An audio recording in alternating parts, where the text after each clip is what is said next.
સુરતમાં દર વર્ષની જેમ આ વર્ષે પણ આહી સમાજ દ્વારા સમૂહ લગ્નનું આયોજન કરાયું હતું।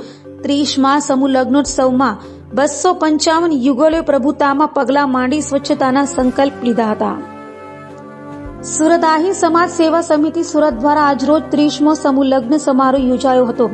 સુરત પર્વત પાટિયા ખાતે આયોજિત આ ભવ્ય સમૂહ લગ્નમાં લાખોની સંખ્યામાં સમાજના વડીલોએ હાજર રહી 255 દીકરીઓને આશીર્વાદ આપ્યા હતા। આહી સમાજ દ્વારા 30મો સમૂહ લગ્નોત્સવ યોજાયો હતો। અત્યાર સુધી 3000 દીકરીઓના સમૂહ લગ્ન કરાવ્યા છે। એટલું જ નહીં પણ આ સમૂહ લગ્નના અતિથિ એવા ભાજપ પ્રદેશ પ્રમુખ CR પાટીલે વ્યસ્ત સમયમાં હાજરી આપી તમામ દીકરીઓને આશીર્વાદ આપ્યા હતા।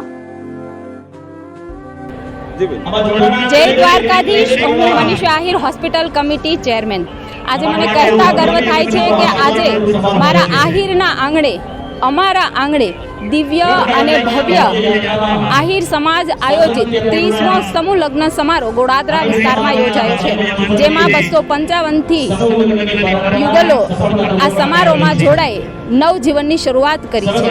ત્યારે આ કાર્યક્રમ આદરણીય પાટીલ સાહેબના અધ્યક્ષસ્થાને યોજાયો છે અને જેમાં ગુજરાતભરમાંથી 300થી પણ વધારે આગેવાનો આ નવ યુગલોને આશીર્વાદ આપવા માટે પધાર્યા છે।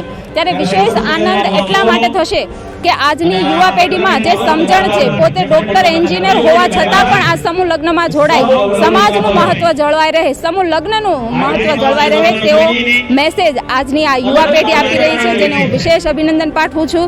આ આયોજન કરનાર આયોજક ટીમ લગ્ન સેવા સમિતિના પ્રમુખ ભાઈ શ્રી જીતુભાઈ કાછડ, રમેશભાઈ, ભૂપતભાઈ કનાળા, તેમની સમગ્ર આયોજક ટીમે ખૂબ સુંદર આયોજન કર્યું છે, તેમને વિશેષ અભિનંદન પાઠવું છું।